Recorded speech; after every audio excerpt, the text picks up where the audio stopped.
Welcome to the second and final in the two-part series of the Jamaica National Debates 2002, organized by the Jamaica Chamber of Commerce and the Media Association of Jamaica.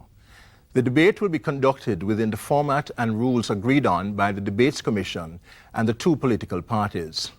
From the studios of the Creative Production and Training Center, the CPTC, I am Ian Boyne, your moderator for tonight's Leaders Debate. The two participants in the debate are the Right Honourable P.J. Patterson, Attorney at Law and Queen's Counsel, Member of the Privy Council, Member of Parliament for Eastern Westmoreland, President of the People's National Party, and Prime Minister of Jamaica since 1992, and who has led the PNP to 2 consecutive victories in the general elections. The Right Honourable Edward Philip George Seaga began his career as a member of the Legislative Council, now the Senate, in 1959 as the youngest member ever. He was appointed Minister of Government in 1962. Later, he became Leader of the Opposition and Prime Minister. He has been a leader of the JLP since 1974 and Member of Parliament for West Kingston for a record 40 years. As with the last debate, a coin was tossed earlier today to determine the order in which the participants would make their opening statement. However, the participant who is last to make his opening remarks will also close the debate. Tonight, the PNP will open, followed by the JLP. Our 2 panelists will direct questions to the leaders. All questions were developed solely by the panelists and are known only to them and the moderator. During the program, each team will have the time and the opportunity for rebuttals and the closing remarks. We now hear the opening remarks from Mr. Patterson. My fellow Jamaicans, next Wednesday, the people of this beautiful country will once again exercise their right to make a choice on the path we pursue and the hands which should guide the ship of state. That has been my responsibility, which I have exercised with colleagues who have sought to deal with the challenges which face every nation in the new global environment. We have at all times sought to discharge our duties and responsibilities with honesty and sincerity. Our ultimate goal being one to improve the quality of life for all Jamaicans. We have achieved a great deal, particularly in the development of infrastructure and in the social services, easing the burdens that have impacted on the less advantaged and vulnerable. We are not seeking a mandate for another term because of a search for political power as an end. We do so because we have embarked on a journey of meaningful and positive change to make our economy strong and resilient, to equip our people with the skills that a new age of technology demands. We have at all times sought to discharge our duties and responsibilities honorably, and we are ready to continue the building of our nation. Time up. It's now over to you, Mr. Seaga. Good evening, everyone. The Jamaica Labour Party has watched with deep concern the events that have transpired over the past 10 years or more. And over this period, we have taken note of the fact that Jamaica has had virtually no economic growth. And we're the only country in the free world with that experience. Over this period, we have borrowed much more than is readily repayable. The debt, the national debt in 1988 was $33 billion. Today, it is some $600 billion, or nearly 20 times as much.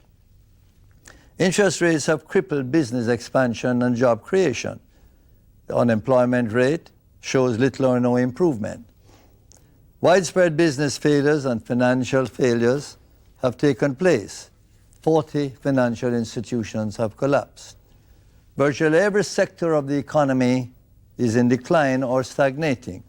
Agriculture, every crop is in trouble. Manufacturing is in a continuous decline. Tourism is in crisis. Only the mining sector shows some slight ray of growth. The education system is still centered on educating a quarter of the students. Hence, 3 out of every 10 are illiterate when they graduate from primary school, 2 out of every 10 from secondary school, and 7 out of 10 have no passes at all. Crime has doubled, 10,000 killed. Corruption in office has been unprecedented.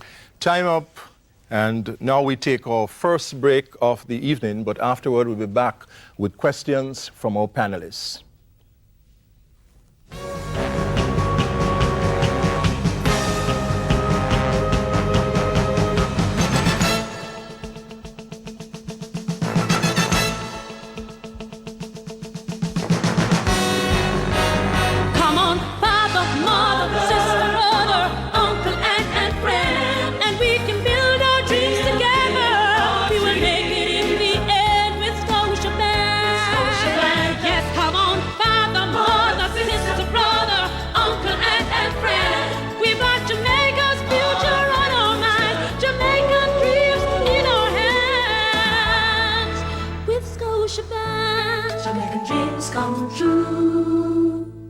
At Red Stripe, our commitment to Jamaica goes beyond our delivery routes, venturing into areas that impact on national development and the well-being of our people. Already associated with the more playful side of life in Jamaica, Red Stripe is just as dedicated and involved in many aspects of the wider community. From donating a mobile unit to the Jamaica Dental Association and supporting the blood bank, to sponsoring the 3 Miles Beautification Project, we are dedicated to contributing in meaningful ways.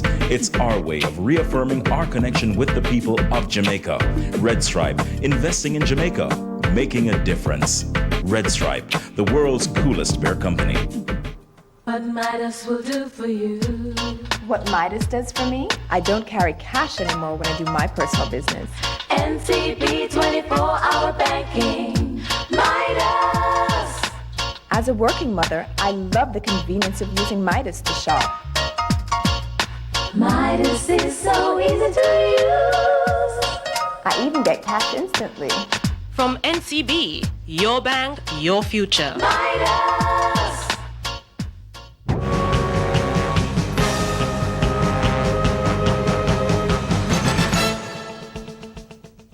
Welcome back to the Jamaica National Debates 2002.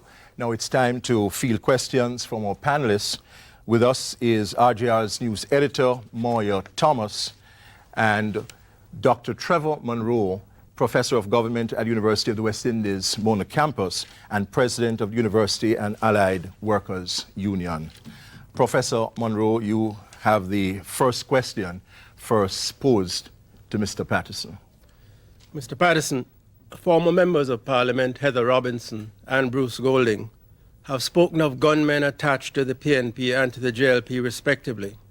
And in the current campaign, Jamaicans have been shot and terrorized by gunmen in the name of the JLP and the PNP.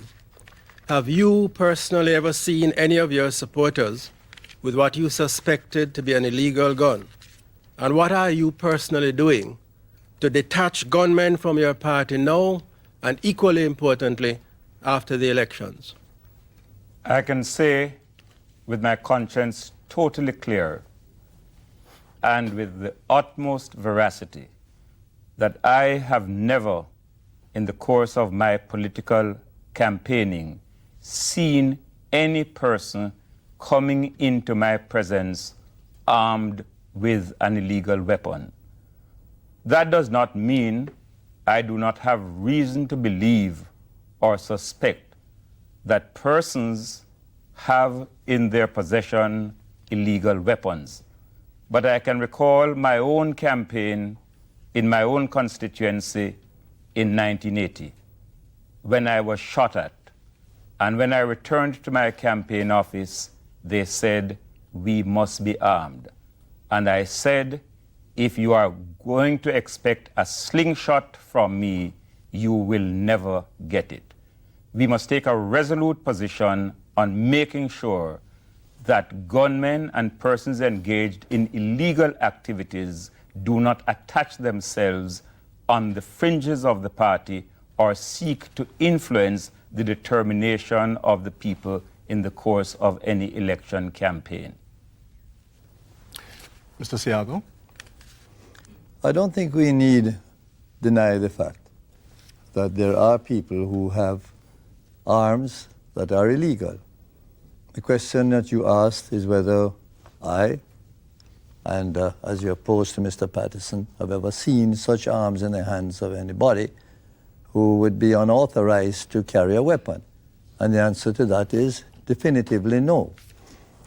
The question, however, goes on to ask further, what are we doing to rid ourselves of gunmen within the ranks of the political parties? Now, a political party is a very large organization, certainly in the case of the Jamaica Labour Party, for which I speak. And no one can undertake to be able to police every nook and cranny of the membership of such parties in order to be able to say that you are ridding it of all persons who are suspected of having arms. The most that you can do is to preach the peace. The most you can do is to prevail over members not to use weapons, just as we have been doing in the closing hours of this last campaign here, when we have said to our members, don't retaliate. There were 27 incidents committed against 26 constituencies arising out of the meeting at Halfway Tree on Sunday. On their return home, buses being stoned and buses being shot at and persons injured and hospitalized. Still, what I said to my people, bite your tongue, don't retaliate. Please make sure that we carry this campaign through to the end the way we began it. I've done 61 campaigns in constituencies, and I've never had an incident except until last week when I was shot at in St. Thomas. Moya, it's your turn to address the leaders. First to Mr. Seaga. Mr. Seaga, as the National Contracts Commission is not required to oversee the award of contracts below $4 million, there's not really much to prevent, at the very least, the perception of political manipulation when government agencies award these smaller contracts. How would an administration under your guidance be prepared to plug those perceived loopholes? The award of public contracts is perhaps the mechanism most used for purposes of corruption. And that is why there is a limit above which there is surveillance and special consideration given to the award. Now, whether that limit should be 4 million or otherwise, the fact is that what we have decided to do is to empower the contractor general to enable him to sign off on every contract that is given for the public purpose. Now, obviously, he couldn't do that if the contracts were $200,000 or even $1 million. The work would be just too much. But whether it's as much as 4 million, I can't say. It will require some discussion and some decision. But when he signs off, it means that he has examined the contract, and in his examination, he has found the contract sum to be in order and the work program to be such that it can be fulfilled by the contractor. And in this way, we expect to cut out a great deal, if not all, of the corruption that takes place in the handing out of contracts. Mr. Patterson.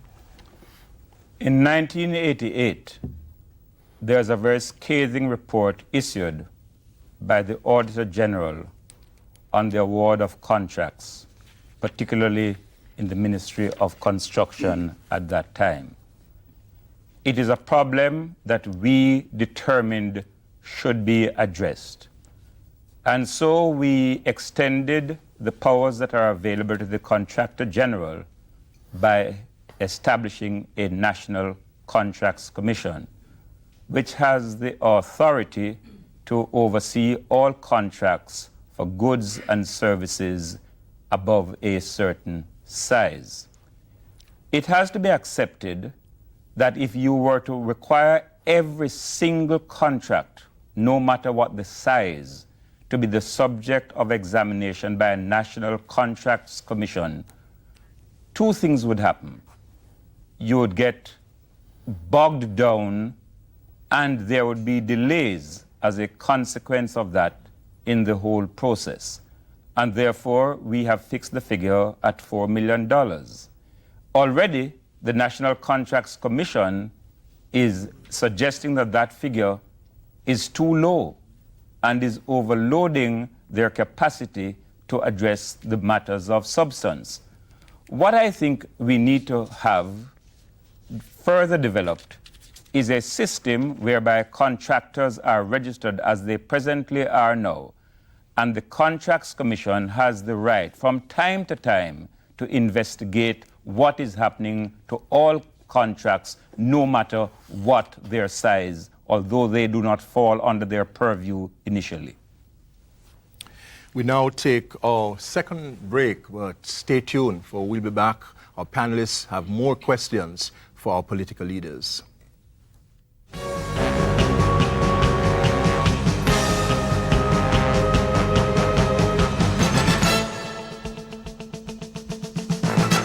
Come on, father, mother, sister, brother, uncle, aunt, and friend, and we can build our dreams together. We will make it in the end with Scotia Bank. Yes, come on, father, mother, sister, brother, uncle, aunt, and friend. We've got Jamaica's future on our minds, Jamaican dreams in our hands. With Scotia Bank, Jamaican dreams come true. We at Red Stripe honor our heritage as a Jamaican company, and in 2002, our tradition for excellence received kudos from the JMA, JEA, and the JCC, the most prestigious award being the Governor General's Award for the most outstanding corporate entity. But success doesn't just happen. It takes one team, one vision, one goal, and a drive to innovation. Innovative thinking has led us to commission MAG 5, the fastest bottling line in the Caribbean, and new product and marketing innovations, with Red Stripe Light and the new global sensation Smirnoff Ice being clear winners. Energized by our achievements, Red Stripe continues to make strides, and we're committed to being a part of Jamaica's great future.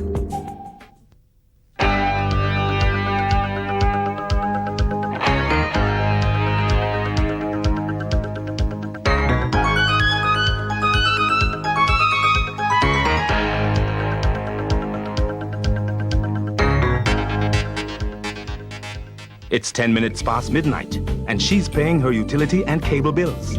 Telemidas. Telephone banking anytime, anywhere, for people who need more time. Telemidas from National Commercial Bank.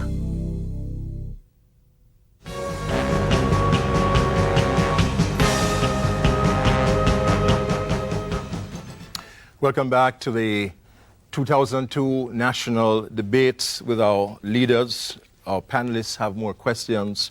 Now, Trevor Monroe poses the first question to Mr. Patterson. The question of leadership has come up as a major campaign issue. Mr. Patterson, you have been described as one who consults, is non-confrontational, but who is indecisive and soft, particularly on party colleagues accused of corruption. Mr. Seaga, you have been described as one who is strong and decisive, but confrontational, intolerant of challenges from colleagues, and therefore a one-man band.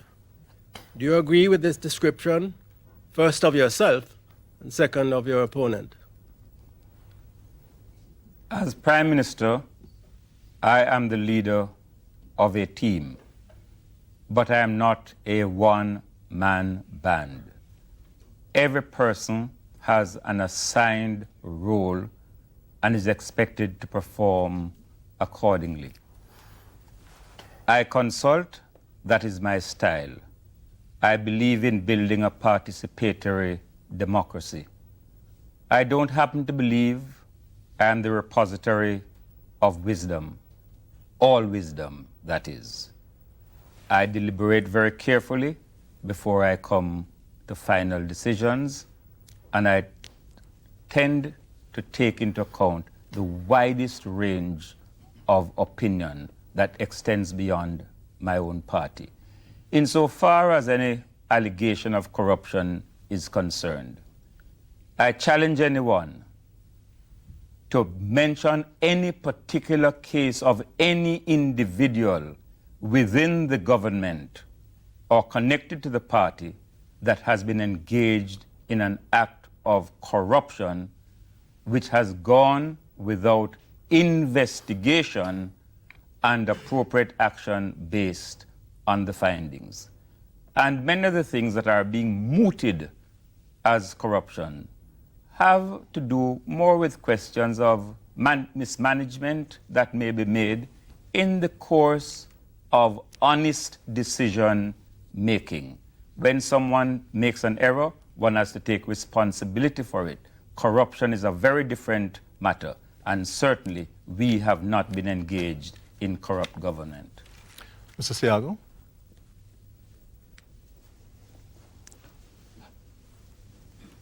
There has been a great change that has taken place in the Jamaica Labour Party. Over the 1990s, it was democratized to a far greater extent than it ever was before.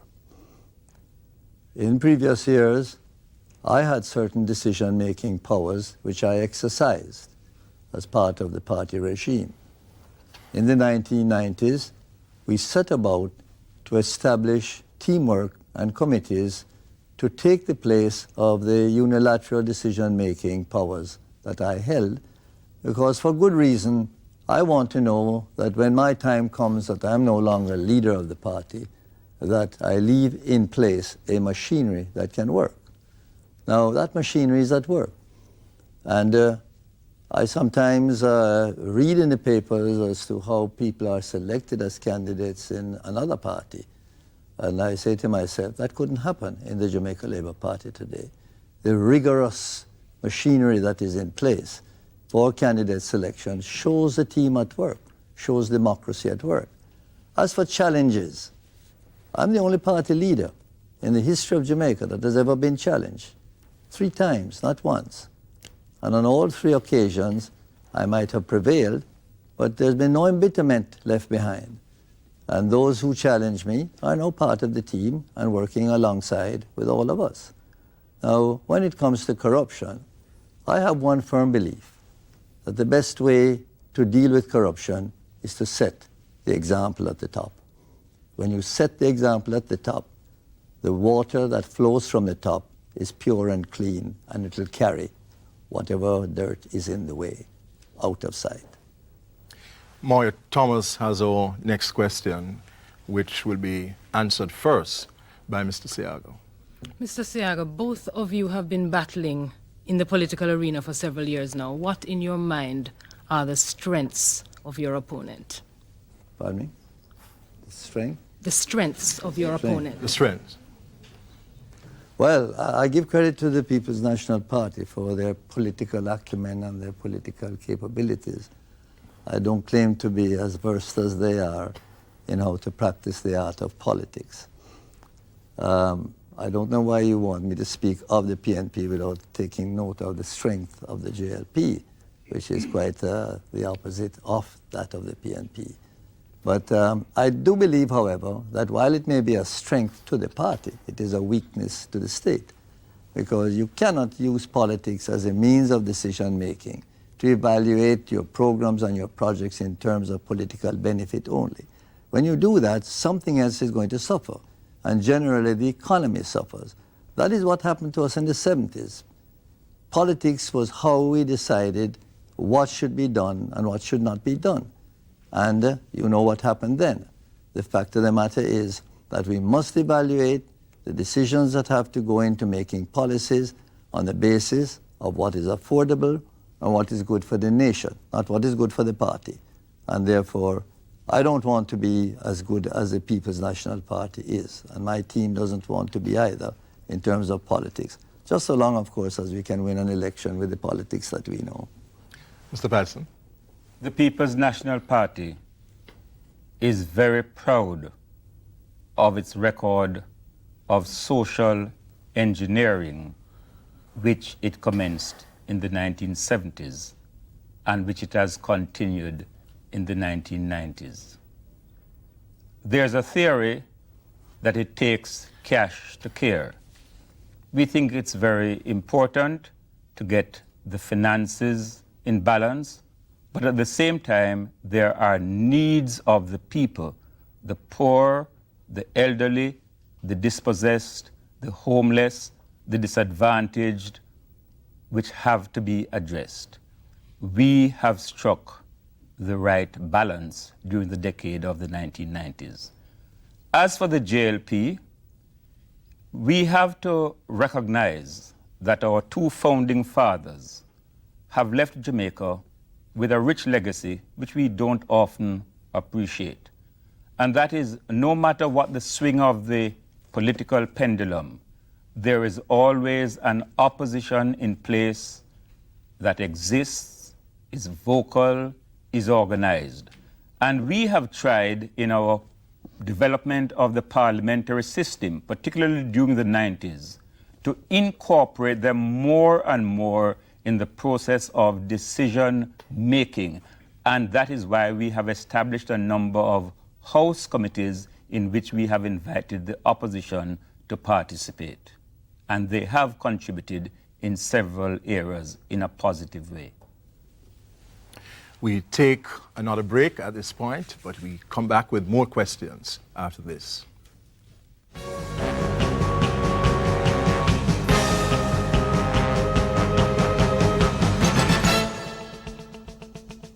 Come on, father, mother, sister, brother, uncle, aunt, and friend, and we can build our dreams together. We will make it in the end with Scotia Bank. Yes, come on, father, mother, sister, brother, uncle, aunt, and friend. We've got Jamaica's future on our minds, Jamaican dreams in our hands. With Scotia Bank, Jamaican dreams come true. At Red Stripe, our commitment to Jamaica goes beyond our delivery routes, venturing into areas that impact on national development and the well-being of our people. Already associated with the more playful side of life in Jamaica, Red Stripe is just as dedicated and involved in many aspects of the wider community. From donating a mobile unit to the Jamaica Dental Association and supporting the blood bank, to sponsoring the 3 Miles Beautification Project, we are dedicated to contributing in meaningful ways. It's our way of reaffirming our connection with the people of Jamaica. Red Stripe, investing in Jamaica, making a difference. Red Stripe, the world's coolest beer company. What Midas will do for you. What Midas does for me? I don't carry cash anymore when I do my personal business. NCB 24-hour banking. Midas. As a working mother, I love the convenience of using Midas to shop. Midas is so easy to use. I even get cash instantly. From NCB, your bank, your future. Midas.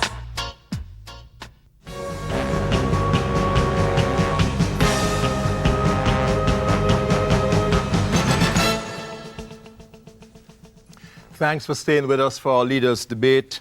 Moya Thomas, RJR's news editor, Trevor Monroe, professor of government at University of the West Indies, are our panelists.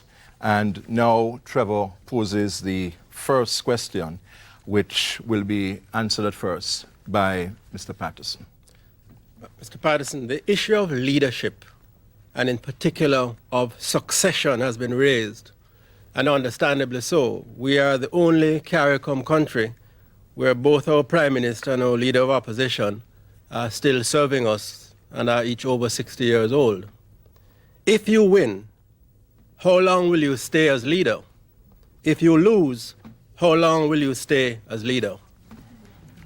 I don't intend to answer either question directly. Certainly, I don't intend to lose so that question doesn't arise. But I've already made my position very clear. We expect to win the next election. I expect sometime during the next term, when everything that needs to be done has been done to pave the way for a smooth succession to continue the mission on which this party is embarked, to step down. I too have certain things which I have commenced, which I am determined to complete. One of the legacies I would like to leave is a process of constitutional reform that repatriates the Constitution and makes the Jamaican Constitution something of our own creation. I would like to address the question of how we improve a participatory democracy, how we bring in more citizens into the decision-making process. There are certain things that we want to do on the economic side, for which we have laid the foundations. The groundwork is already there. We believe that we are ready for a takeoff, and there's infrastructural work that has to be done. When the right time comes, I certainly will step aside, and I know that there are many other people in the party beside myself who understand complex things and will be able to carry on without a hitch. Over to you, Mr. Seaga. The question of leadership and the question of succession are always bothersome issues to leaders, because while you lead, you must always look at what you will leave in place. Since I'm senior to Mr. Patterson in age, I suppose that my time is as limited as his is. But the fact of the matter is that every one of us who have served in political life have an agenda. And my agenda is one which I started with when I took the decision to enter political life some 40 years ago. My deep concern, after I spent years living among the poor, was to find a way and means and execute the policies to enable a better quality of life to be available to those who lived in deplorable circumstances. We live in two Jamaicas, and those two Jamaicas have two different sets of qualities of life. And my mission is to try to find the one Jamaica that will provide for all. The manifesto of the Jamaica Labour Party that has been presented sets out that one Jamaica and how it can be achieved. And it is my intention, when we become the government, to lay the foundation for that one Jamaica, which will provide for one decent quality of life for all Jamaicans, rich and poor. When that is done, and when the constitutional changes that I have embarked on from 1990, with making changes and amendments like for the Charter of Rights and the Public Defender and other important amendments, when those are in place, then I think that I can hand over to a perfectly capable team who may not have been tested at cabinet level, but who have my confidence that they can be good. Moya, Mr. Seaga will take your question first. Mr. Seaga, we know that neither of you intends to lose the election, but if you do lose it, what exactly would you blame for the loss? You know I like one-word answers. Sometimes they get me into trouble. The question is that we have not had the funds to be able to run the election to the extent that we would like to have been able to do. But on our limited means, we have had an intensive campaign program, and we have covered the territory and covered it very well. That's a campaign on the ground. The campaign in the air has not been as effective because of lack of funds. And therefore, to the extent that we may lag, we lag in that department. Nonetheless, the strength on the ground is what enables you to get your votes in the box, your organization and your campaign work. And we take note of the fact that there is an intensive swing going on at the moment, arising out of the events of the last weekend. And that swing, which is generated at the campaign level, is what we expect to take us to victory. So that I do not expect that we'll be facing the issue of a loss and what will explain the loss. Time for the break so we can take some messages from our sponsors.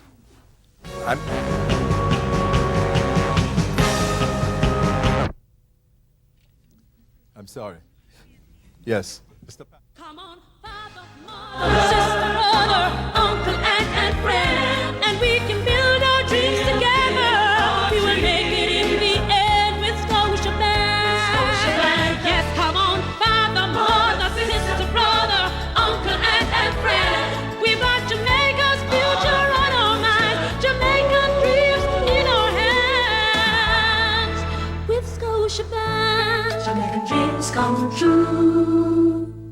We at Red Stripe honor our heritage as a Jamaican company, and in 2002, our tradition for excellence received kudos from the JMA, JEA, and the JCC, the most prestigious award being the Governor General's Award for the most outstanding corporate entity. But success doesn't just happen. It takes one team, one vision, one goal, and a drive to innovation. Innovative thinking has led us to commission MAG 5, the fastest bottling line in the Caribbean, and new product and marketing innovations, with Red Stripe Light and the new global sensation Smirnoff Ice being clear winners. Energized by our achievements, Red Stripe continues to make strides, and we're committed to being a part of Jamaica's great future.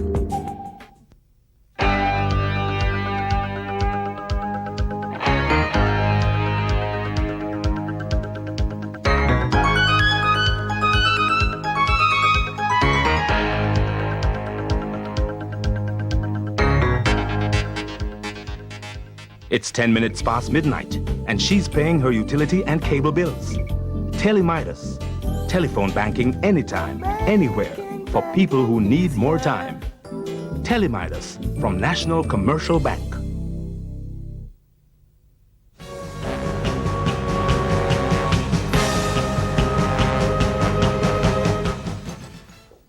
Welcome back. The intensity of the political debate affects even seasoned journalists. I omitted to ask Mr. Patterson to answer that question from Moya Thomas. I know repair. I thought mistakenly you had deliberately refrained from allowing me to answer that question because it is so obviously academic. I'm very surprised to hear the leader of the opposition speak about the paucity of funds by the Jamaica Labour Party. Certainly, in terms of the advertising campaign, they are outspending us. And certainly, in terms of money on the ground, we are lagging behind. If the most unlikely thing were to happen, I would have to say that we had failed to communicate to the people of Jamaica what we have achieved, the positive changes we have effected, the sacrifices that have been necessary in the process, but that we now have solid foundations on which to launch a path of self-sustaining growth and further social transformation. Yet another question for you, Mr. Patterson, this time posed by Trevor Monroe.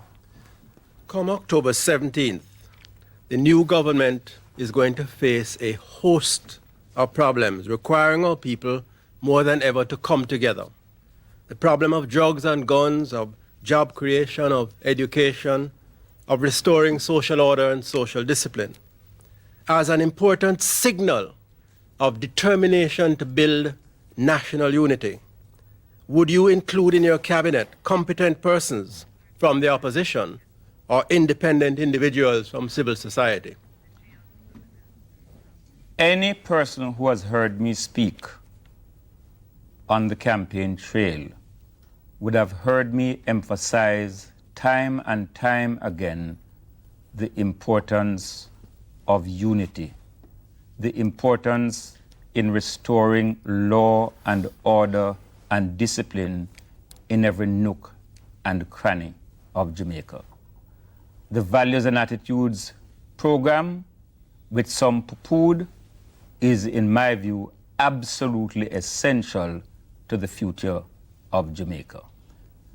As for the composition of the cabinet, that is a matter on which I will give my full attention on the night of the 16th of October.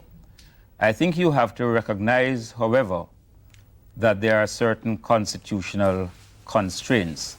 The number of persons who can be appointed from the Senate are limited, and not everyone who one invites to serve is always willing to make the political sacrifice that is necessary in coming forward to serve. But I shall try to constitute a cabinet and a government that will allow the broadest participation of all sectors of the Jamaican community. And that can be done in a variety of ways, not only in the cabinet process, but in the legislative processes that are established to accompany that? Mr. Seaga.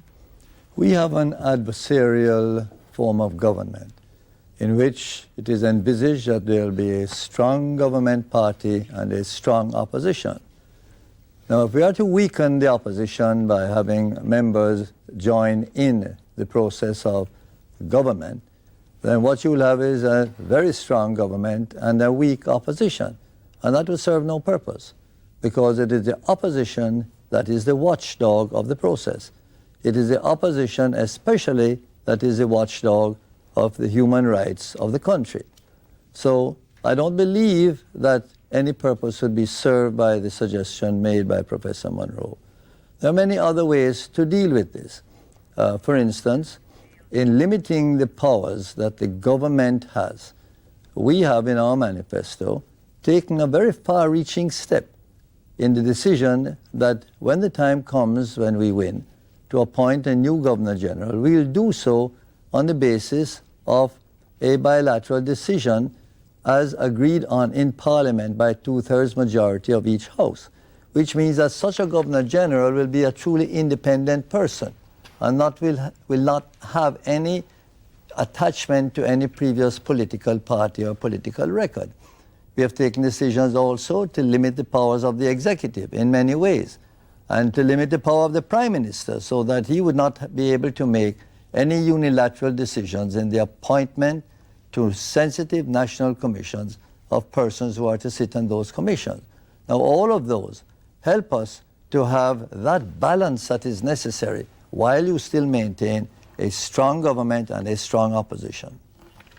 It's now Moya Thomas's turn to ask the question, which will be answered first by Mr. Seaga.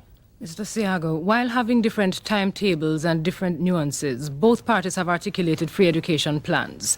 Under what circumstances, other than a major disaster, would you be unable to keep these promises?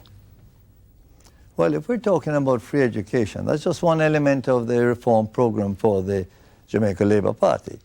That was in our 1997 manifesto, by the way. It's not something that is new, and we have been advocating it all along.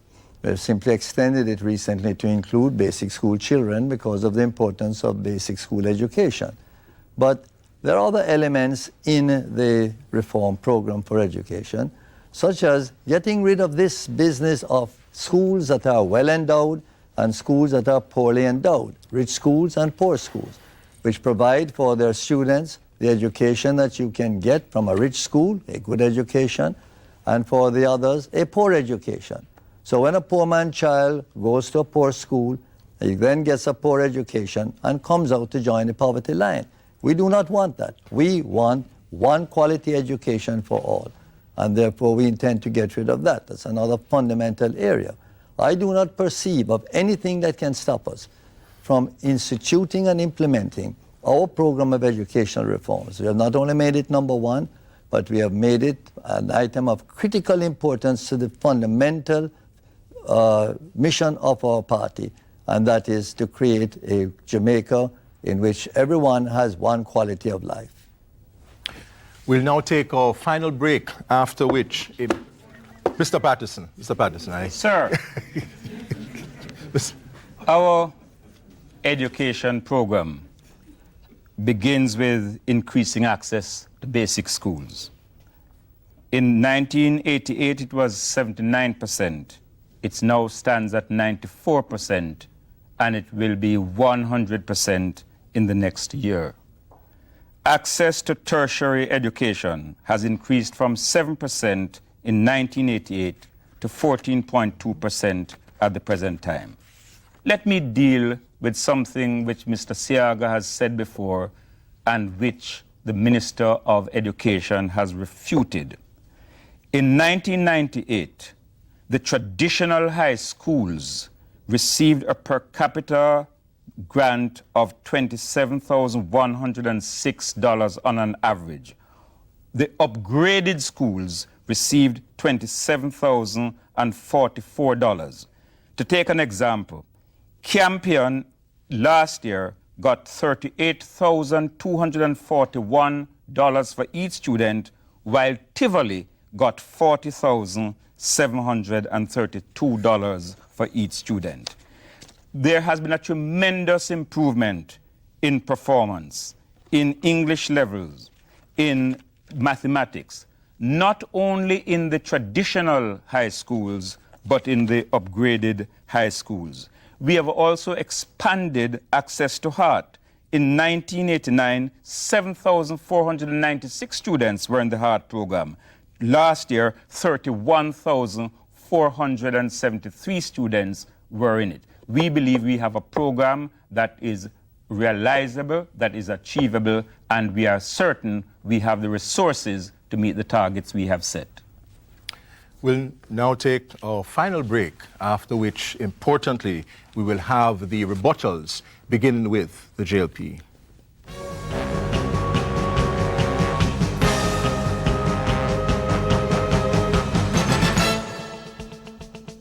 Come on, father, mother, sister, brother, uncle, aunt, and friend, and we can build our dreams together. We will make it in the end with Scotiabank. Yes, come on, father, mother, sister, brother, uncle, aunt, and friend. We've got Jamaica's future on our minds, Jamaican dreams in our hands. With Scotiabank, Jamaican dreams come true. At Red Stripe, our commitment to Jamaica goes beyond our delivery routes, venturing into areas that impact on national development and the well-being of our people. Already associated with the more playful side of life in Jamaica, Red Stripe is just as dedicated and involved in many aspects of the wider community.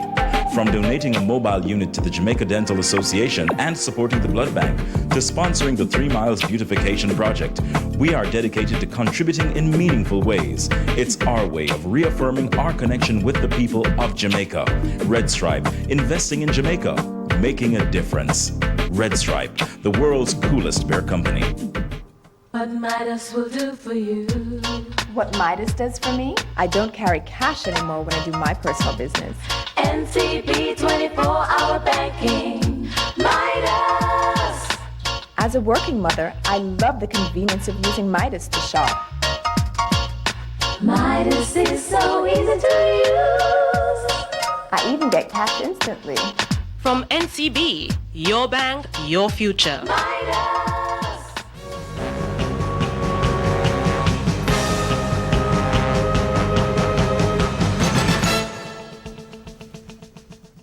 Welcome back to the 2002 Jamaican National Debates. It's now time for the leaders to present their rebuttals. We begin with the JLP's rebuttal. Mr. Seaga. I guess I should start where we just ended in relation to education, because my figures come from the Ministry of Education. And the Ministry of Education figures say that the schools that are in the well-endowed areas get 3 times as much per capita in dealing with the education of the child than schools that are in poor areas like Tivoli. And I have the figures. I don't have them here, but they're Ministry of Education figures. And what that means is that there is a poorer grade of education because of the facilities that are required for education, which cannot be provided with less funding. So I'm not in any doubt as to the correctness of the figures that I have given, nor am I in any doubt of information that I have used so often, that because of that, the quality of the output is also poor. And if you take the fact that 70% of Jamaican children, when they leave secondary school, do not have a single pass in CXC, you will know that the great majority of that problem resides in the schools that are poorly funded. Now, you cannot say that you have an education system if that education system fails to make every child literate when they graduate, which is not so even in high school, 20% are illiterate, and to give them the opportunity, by way of learning, to be able to pass at least a number of subjects in their exam. When you fail to pass even one subject, it's not an education system. And that is what we have. And that is why we have made education the number 1 priority, because the country cannot go on that way. Education is supposed to be an escape, not a trap. It is supposed to give you the opportunity to escape from the poverty in which you exist and the conditions of life which you have in your surroundings, and to enable you to move upward and to enter another stream and to make good your career. So far as education is concerned, I stand firmly on the figures that we have, and I stand firmly on the positions that we have taken. We are certain that we are on the right course. Mr. Patterson. Mr. Seaga, when someone told you that the elections were going to be held on the 26th of September, I advise you shoot that horse. I'm not going to use that language for the person who sent you that information from the Ministry of Education. It is simply erroneous. I have gotten the figures which I have just mentioned from the Minister of Education today, and we are prepared to substantiate them to you in future correspondence. Now, you spoke about Jamaica's indebtedness. Let me remind you that in 1983, our debt stood at 210% of our gross domestic product. In 1985, it was also at 210%. In 1955, it was at 150%. By 1996, we had reduced it to 90% of our gross domestic product. And then we had to deal with the problems of FinSAC. You speak about failed institutions. The number certainly is in dispute. What I would say is that some people either failed to pay their debt or forgot to pay their debt, and the government had to step in to protect the people who had placed their monies in financial institutions. So in terms of the debt to GDP, we have actually reduced it, and it now stands at 130, largely because of the FinSAC effect. At the same time, the poverty index has gone down. You introduced the Survey of Living Conditions in 1988. At that time, when the first figures came out, poverty stood at 30.5%. It has been going down steadily. It now stands at 16.9%, just about half where it was in 1989. And that is why the people of Jamaica are going to respond in the positive way that they are, because of what we have been able to do to make the lot of the poor people in Jamaica better. The houses we have provided, the land we have provided, the water we have provided, the roads we have provided, and the upliftment which has already begun in a number of urban areas and on which we must develop. Lastly, you spoke about this question of a team. And I will just quote from what a commentator had to say 3 weeks ago. Part of the problem is that I don't know that they have been rehearsing to become government. I don't think they are thinking ahead, not just responding to things that the government is doing, but thinking ahead and preparing themselves to actually go in and take over government with a clear blueprint as to what they are going to do. That was a quotation from Mr. Bruce Golding. It's now time for the closing statements, and we'll start with Mr. Patterson.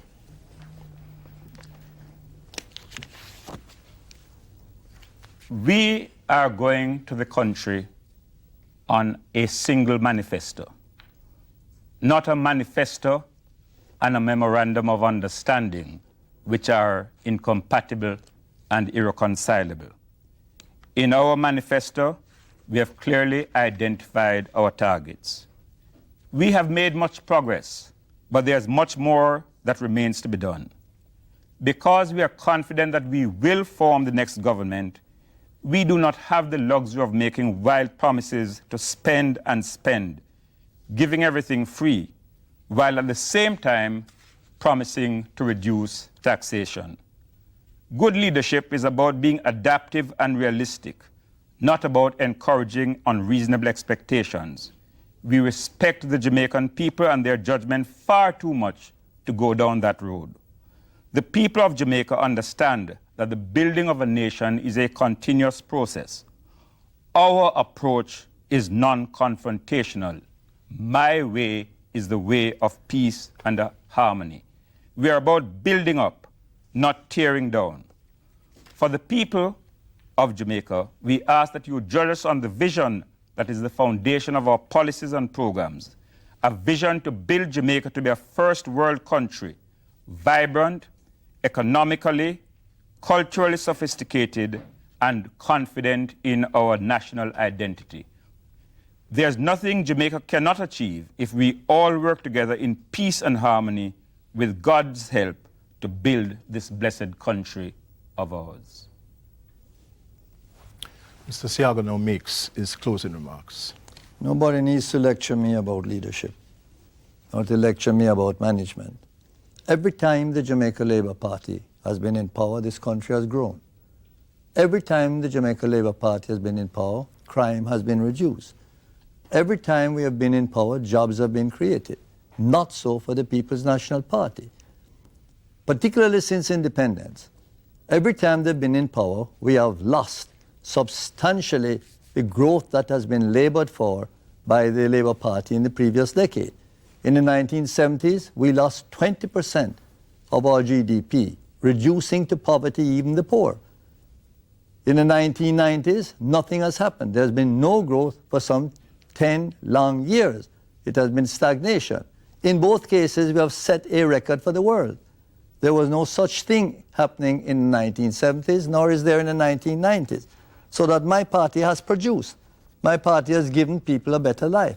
My party has enabled them to be able to chart a course and to express hope in how they're going to fulfill their mission. Now, Jamaica used to be at the top of the ladder. Jamaica used to be the country that was envied by the entire developing world. The other countries that started with us at that time have gone way ahead. Some of them now have 10, 11, and 12 times the level of GDP per capita that they had at that time.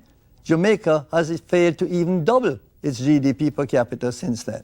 So it has been misery every time the People's National Party has been in power, lack of hope, lack of future for the people and for the children and for the young people who are looking forward to a better day. In that case, I think that the People's National Party should read the manifesto of the Jamaica Labour Party, see the new ideas. Mr. Patterson says his party has no new ideas for the manifesto that he has put out, and I agree with him. Read the Jamaica Labour Party manifesto, see the projects, all of which are financeable without raiding the Treasury or increasing new taxes. Ladies and gentlemen, you have just seen and heard the final national debate before the October 16 general elections, organized by the Jamaica Chamber of Commerce and the Media Association of Jamaica. Special thanks to our sponsors, Scotiabank, Red Stripe, and the National Commercial Bank. To all our viewers and listeners, thanks for joining us, and do have a safe and peaceful election day. From the studios of the Creative Production and Training Center, I am Ian Boyne, wishing you a pleasant evening.